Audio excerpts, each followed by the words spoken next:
Hey there, Karina here, your Lucid Living coach. How are you guys? Good morning. It is the morning of December 10th. I can speak a lot better now. I just have congestion in my ear, and slowly things are coming back in service after being sick since Thanksgiving. It's been a while. Anyways, if you're new to my channel, welcome. I am Karina, your Healing Arts Astrologer, and I'm here to give you the new moon in Sagittarius report. I will also talk about some dates for the retrogrades that we just experienced, so you can look back at your memory to see how that relates to you. And then at the end, I will pull some cards, so stick around. I am drinking the local coffee. I bought a bag to take home, Calica Coffee and Crockett. And yeah, let's get right into this. So we have the new moon in Sagittarius happening at 28 degrees of Sagittarius. So you're going to want to look in your chart and see where 28 degrees, because this is where the new beginning is happening. Now, when we have a new moon, this is when the sun and the moon are conjunct, meaning together in the sky. 2 represents the moon and 8 represents Saturn. So there's a lot of emotional discipline that we're having to put ourselves through during this time. Now, the new moon in Sagittarius is happening on December 19th at 5:45 p.m. And not only do we have the new moon on this day, but we have 3-eye Atlas that will be traveling the closest to Earth that it's ever been. And that's bringing this new foreign energy. And this energy we've never experienced before. This energy is coming from another galaxy, far, far away. And it's kind of exciting. This new moon comes with unexpected things because Uranus is involved. There is Neptune and Saturn involved. There is Chiron and Venus and Mercury. They're all working together to unfold this beautiful picture at the end of 2025.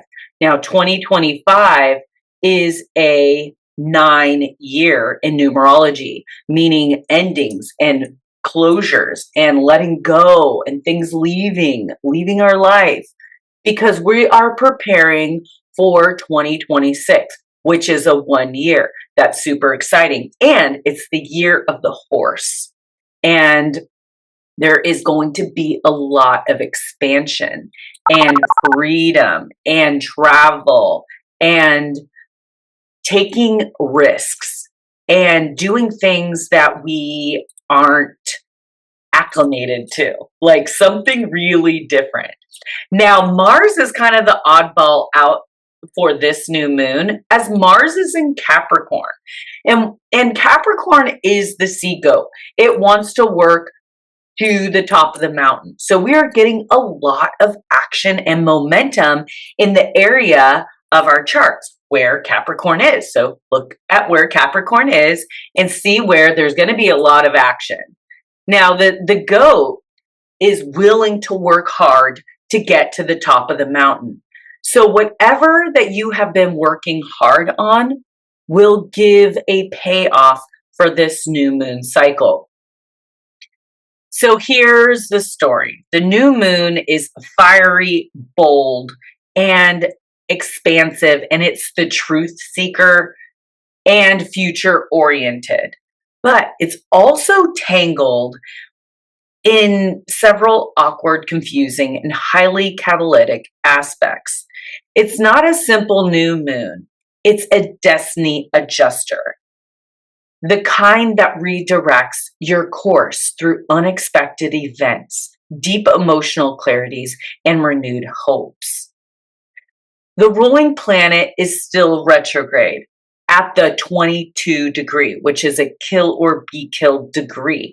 And this is guiding our level up in where we've been challenged. What we've gained experience in is also gaining as authority, wisdom, mastery, and success later. This success will be felt later, but becomes big. These wisdoms are through tests. The 22nd degree is our time zone, for our time zone, Pacific Coast time, for this new moon snapshot.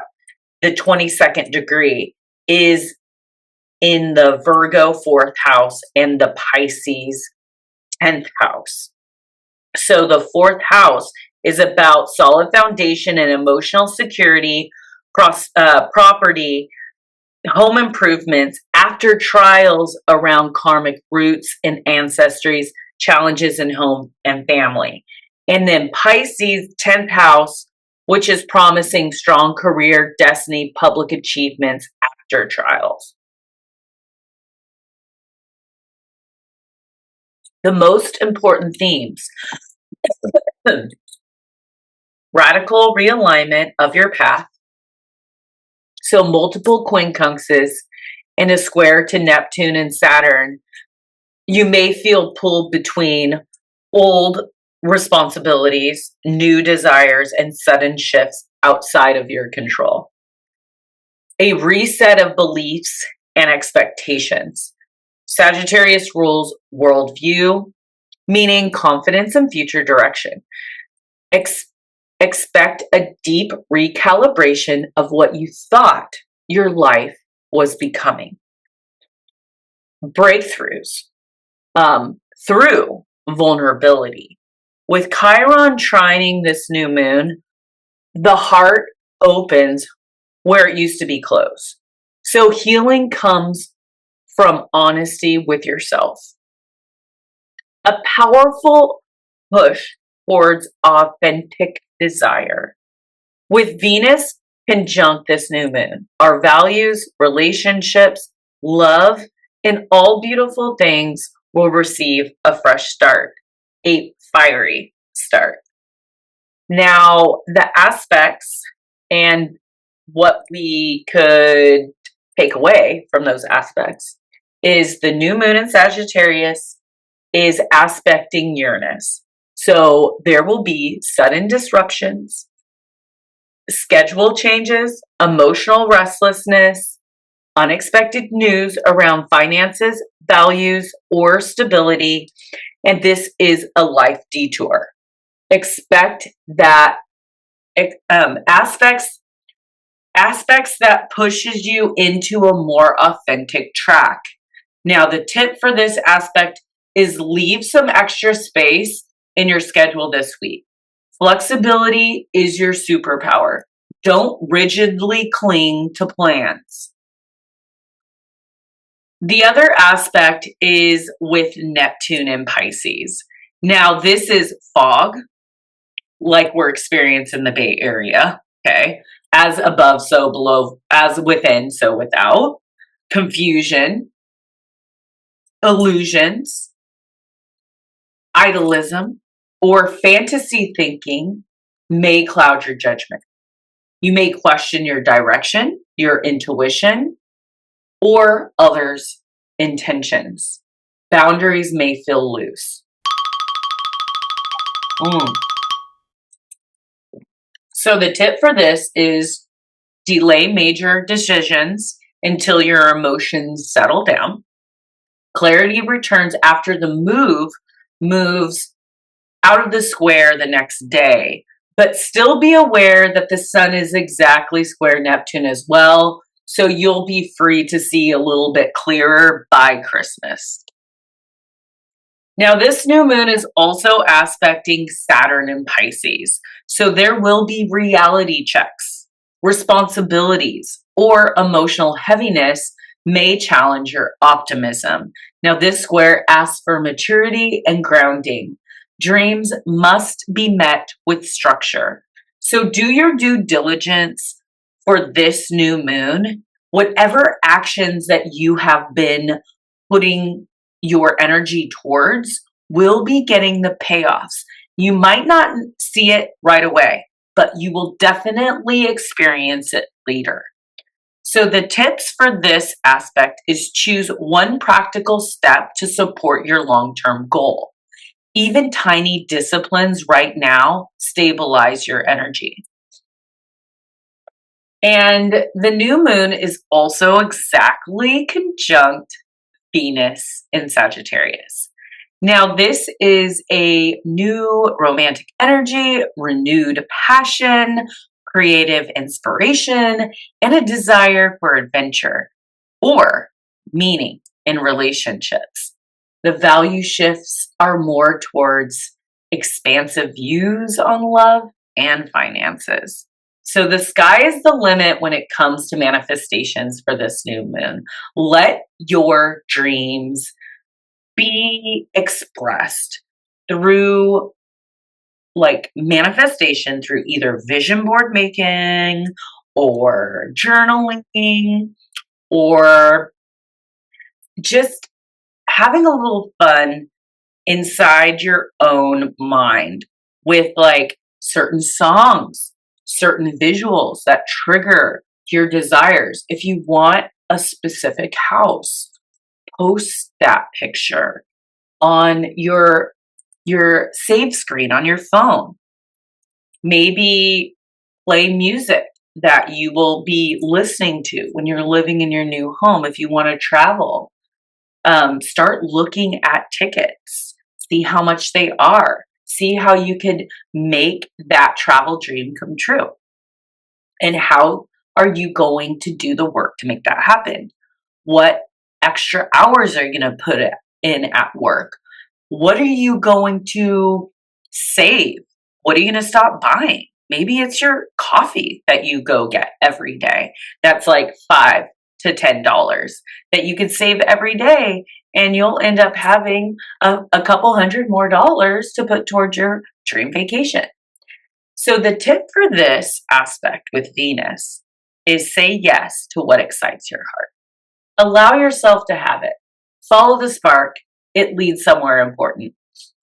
That's why I put this background, because Sagittarius is about travel, overseas travel, exploration, adventure, trying something new, experience something that you've never experienced before. I always say that I'll try something once, and if I don't like it, I never have to do it again.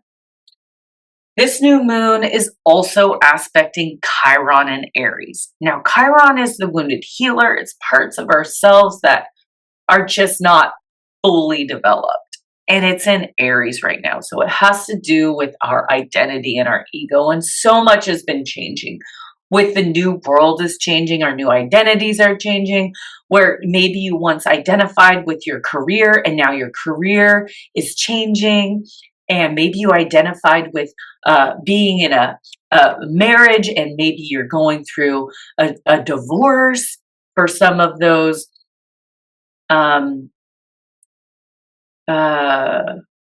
Cancer risings. But let's look at more of a healing breakthrough connected to self-confidence, identity, or courage. You may finally feel ready to let go of past wounds or patterns. So for this tip, take a brave action that the old you would have avoided. This moon rewards courage with healing. Jupiter in Cancer is quincunx this new moon. So because Jupiter is the ruling planet of this new moon, there is emotional overgrowth, too many feelings, too many possibilities, or too much nurturing energy without direction. You may want expansion, but home, family responsibilities complicate things. So the tip for this is adjust expectations gently. Aim for progress, not perfection, or you risk overwhelm. Most important takeaways for this new moon. The new moon helps you realign with your truth. Life pivots in subtle but important ways. You need flexibility.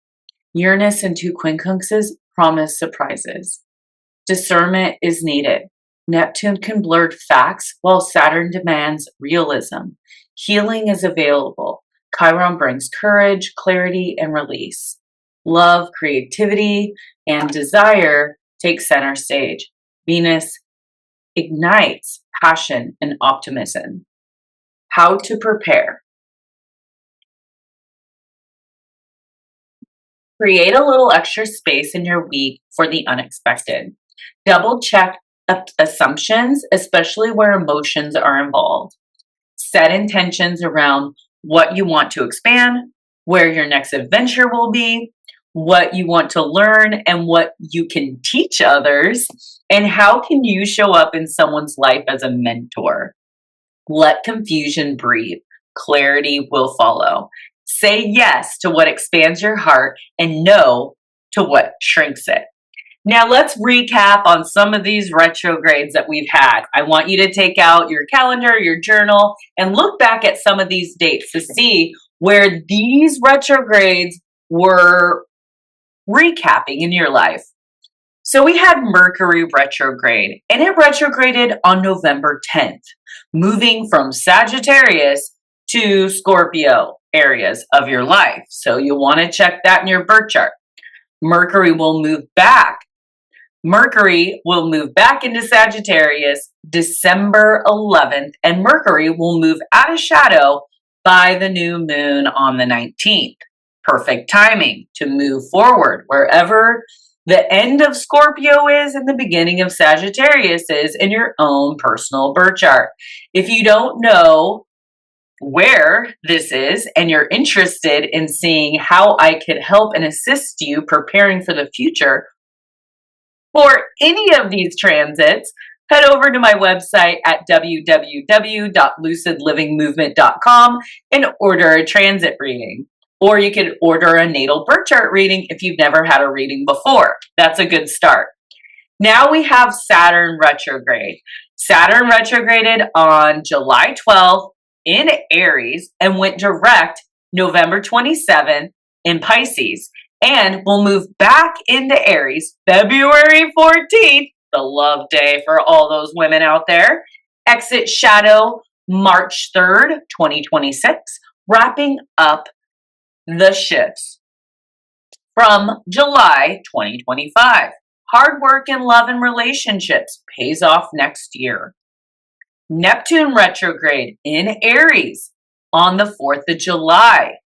And we will go direct December 10th in Pisces, and we'll move back into Aries January 26, 2026, and exit shadow March 31st, 2026. Where are things much clearer than they were July 4th? Where were you not seeing things clearly?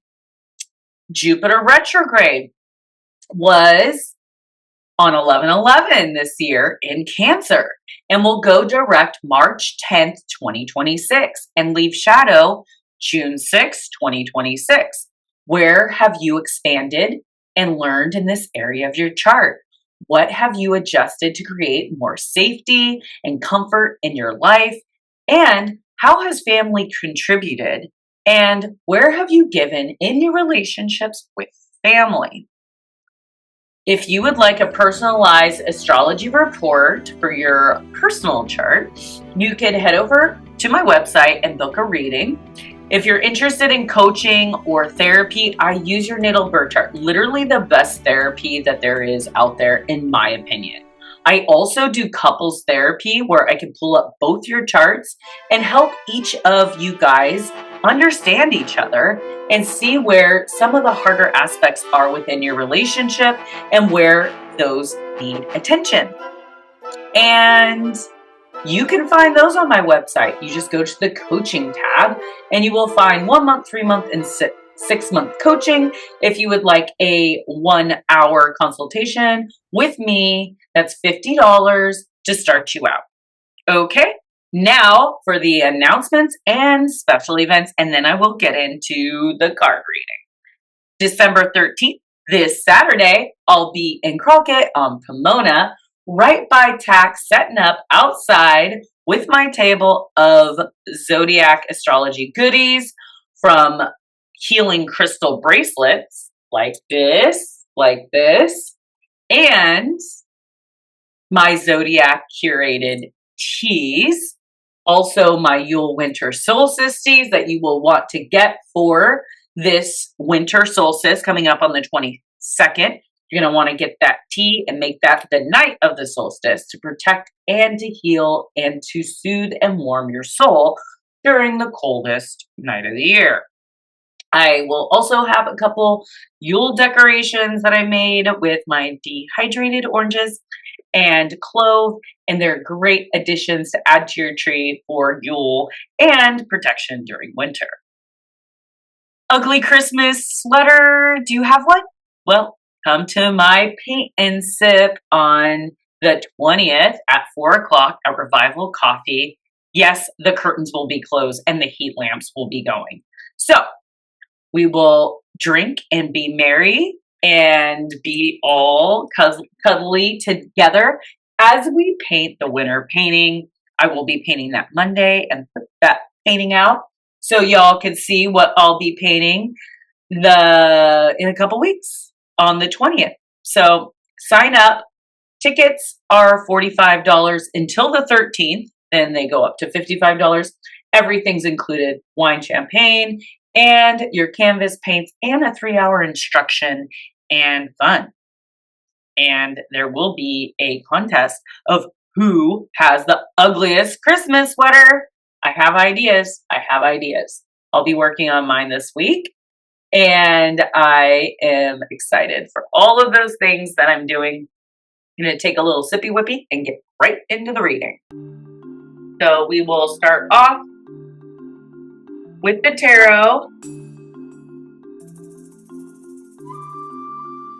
Like always, I used to end with the tarot. Now I begin with the tarot, but sometimes you just gotta mix it up. Alright, mix it up. Speaking of mixing it up, new moon in Sagittarius, what do we got for the collective spirit? Did it flip? Ah! You know what? I have to light my candle. That looks like such the Sagittarius card. 5 of Wands. I'm going to pick a couple more from the Rider-Waite deck. Ooh, that's on the bottom. No heartbreak, please. Unless it's upside down. Woo! Ooh, 7 of Cups. Too many options. That is in the astrology, that's for sure.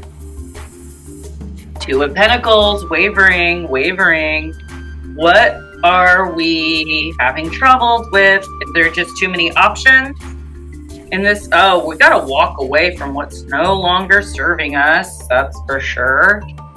Gotta walk away from that. The King of Pentacles. Let's read the 5 of Wands. 5 of Wands. I support everyone contributing to the whole. Differences, chaos, conflict, and collaboration. So if you've come up against contention, observe.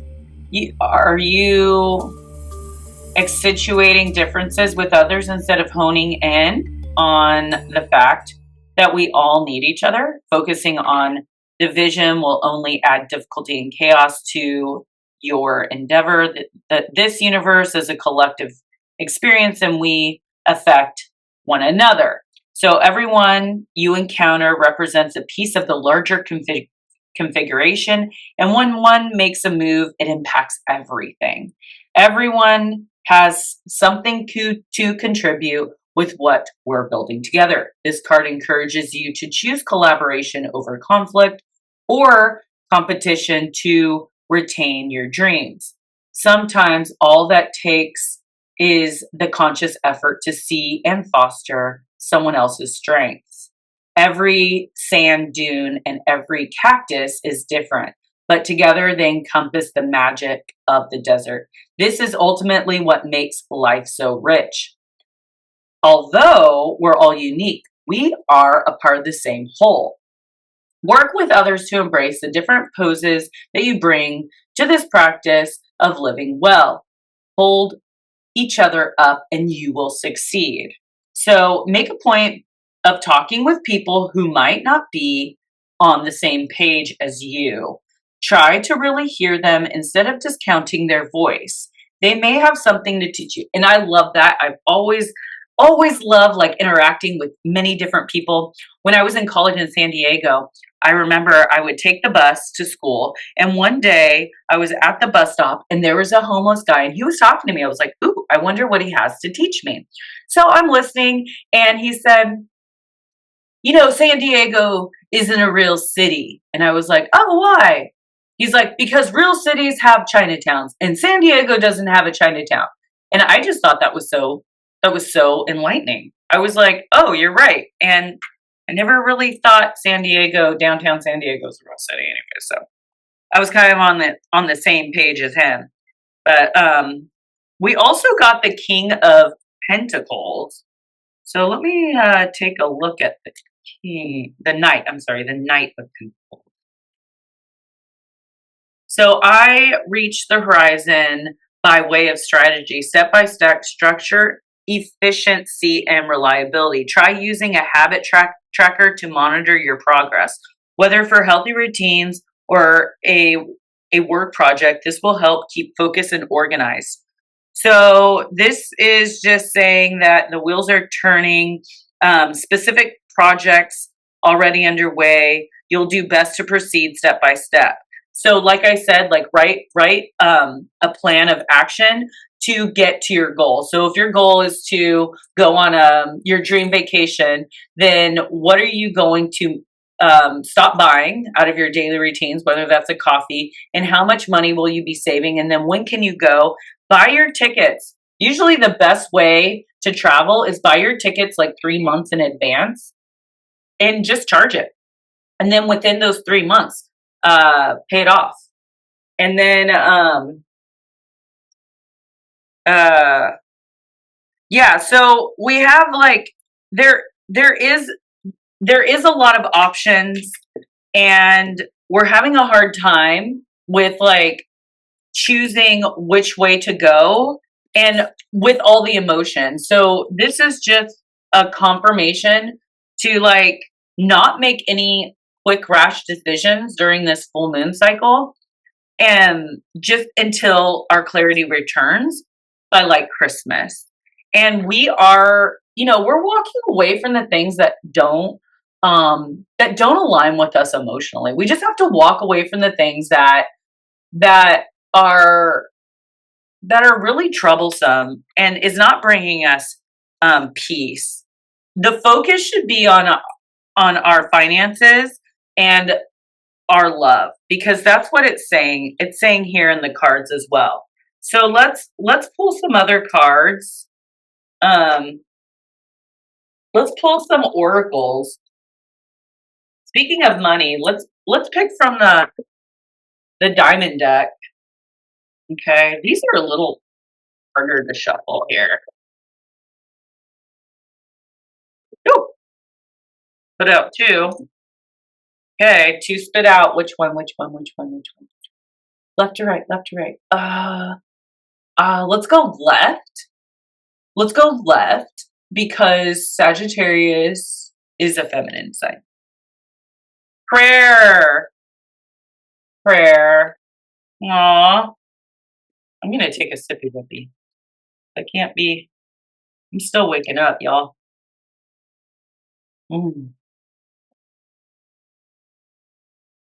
The prayer. What did I have to say?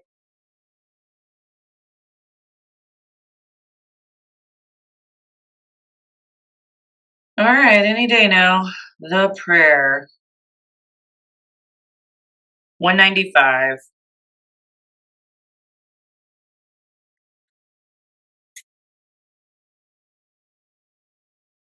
The worship, the reverence, and the homage.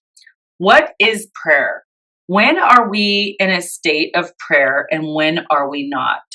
To whom or what do we pray? Archetypally, the practice of prayer has been with this sense of has been with us since the dawn of time as a remedy for the omnipresent, self-centered thinking that spins us towards illusion. Prayer leads us beyond our ego. As we move from our little story to the big one, some say that we are in a state of prayer anytime that we are not the center of our own thoughts. Others say prayer is a natural result of gratitude. Perhaps it is simply surrender or service. Whatever prayer is for you, this card reminds us of its importance. Get quiet, low, humble, and soft. Bow and touch the ground as your heart lifts to the sky. Though it may be uncomfortable, it is time. Nothing else will do. Offering to be of service and asking for guidance. And when in the dark, expecting results, self-aggrandizement. Okay, so it's like being grandiose, like super selfish. And then to go deeper is ask to be of service. I love this card for Sagittarius because Sagittarius rules higher, it rules spirituality, higher education, and being, I know Virgo is being of service, but like Sagittarius is kind of okay, so if Aquarius is the humanitarian, Sagittarius is the philanthropist. Okay. And so I think that this is a good card. It's asking us to pray and to rely on something outside of ourselves, because like sometimes like with God, we could ask for example, we could be asking for something like this small, but like God has in mind something this big. Okay. So it's like we have to trust that the universe and God is providing and lining up everything so perfectly. And I do believe that even though I might not be where I want to be, I know that I am well on my way, especially if I keep with my daily practices and I continue to put out good into the universe. Mm-hmm.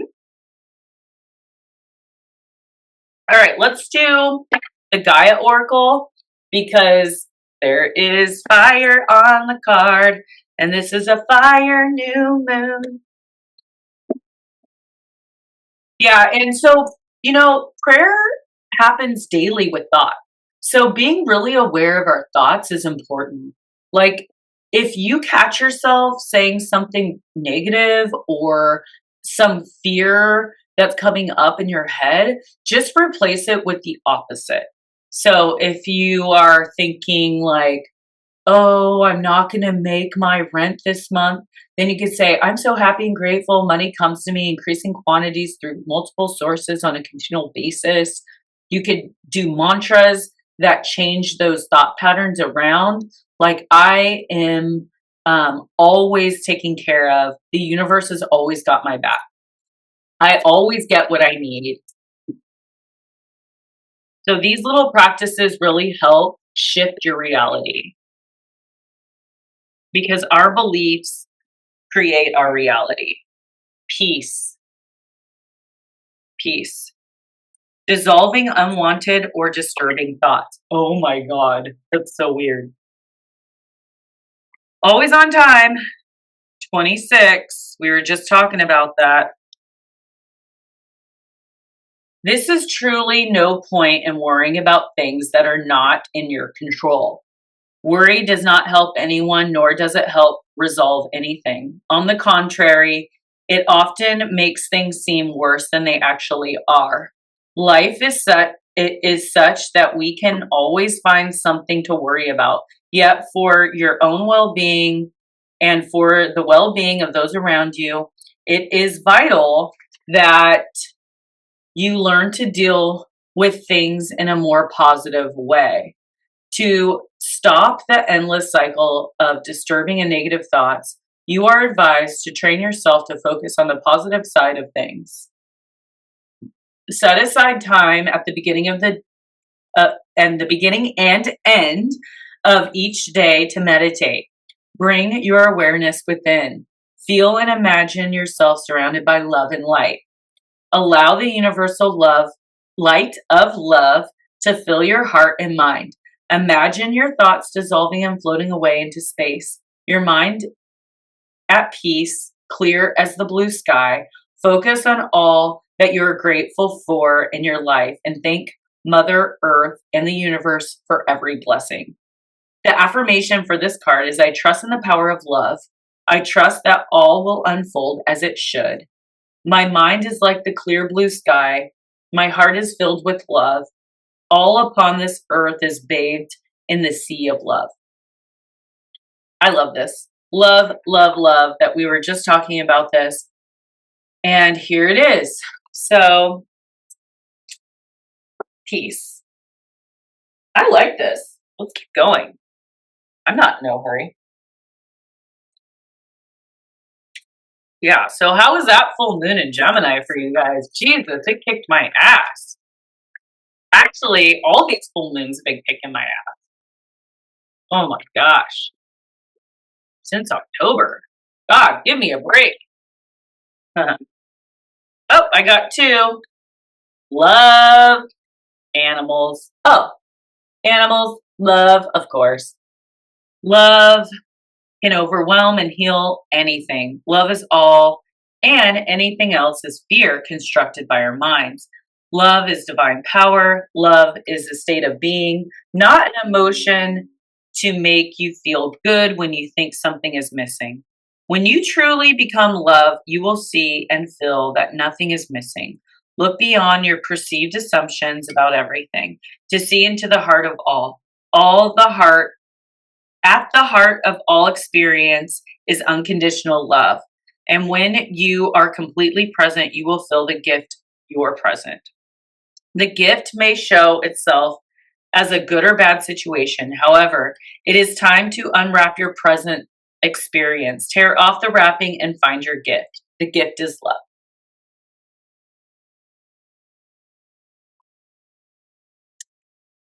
The energy of an animal reflects your instinctual nature, allowing us to draw on their skills and ability. Our instincts are what we generally described as a gut feeling, intuition, and psychic ability. Playing or working with or just observing animals, either directly or symbolically, brings us in touch with our own animal nature, an aspect of ourselves often repressed as we are one. Because, we're talking about this animal stuff. We are all one. Life is life, flowing from the same source, manifesting as different species. We are all streams of uniqueness, ever expanding love and light, traveling our own path to experience life in new and varied forms. Once you feel your own uniqueness and love, it becomes easy to communicate with all of life's forms, feeling their originality instead of trying to communicate through your opinions, values, and conclusions. Animals are fully present in the now, a gentle reminder to adapt and adjust in every situation. Here you will be in your flow, and the path of least resistance will present itself. This is what we should be doing, guys. Grooming.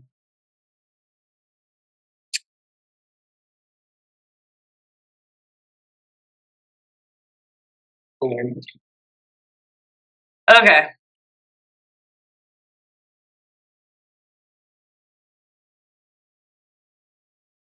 All right. Let's do a couple more. We'll do the Shadows of Fate. Self-love, baby. Self-love. Always know your worth. Show off. Show off that tail feather. Self-love. 74. Loving oneself is one of those larger concepts that is difficult to truly integrate.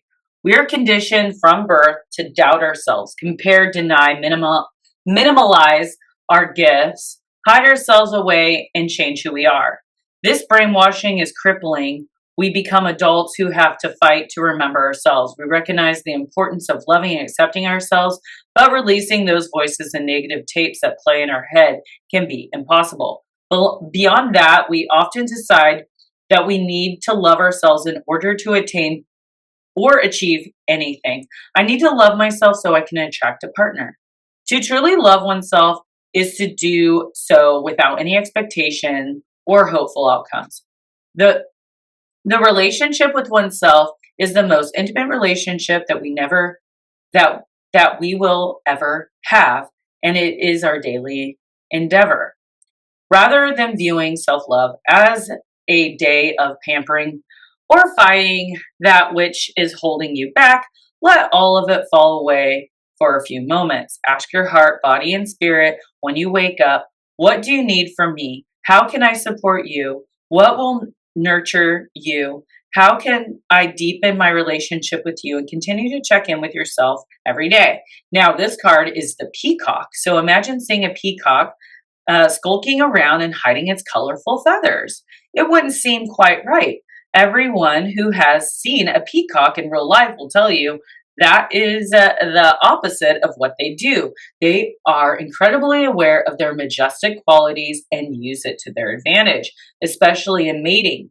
Peacocks invites you to unearth the beauty and unique aspects of self that have been hidden away. Peacocks are not born with their colorful feathers. Those grow at around 2 years of age. For humans, it is opposite. We are born in perfection. It is life that conditions us to forget it. Peacock is an ally for standing proudly in who you are. Love that. So be big, be bold, be courageous. Everything that this new moon in Sagittarius is asking, open your heart and give yourself the things that you love. Turquoise, peace, tranquility, and patience.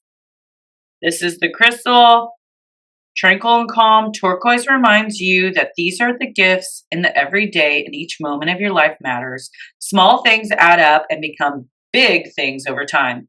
Have patience for all your labors of love, including yourself.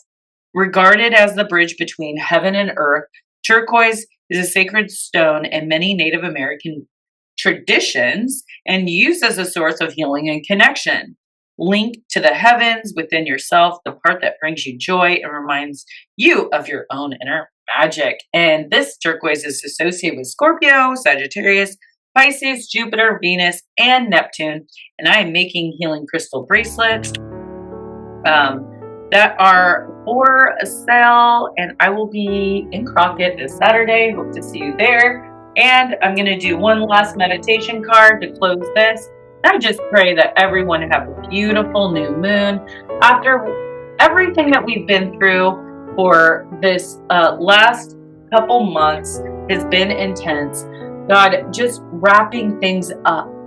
Like, we have had such a weird, challenging, fast-paced 2025 of mutability and endings, like things just leaving our life or just ending in some way.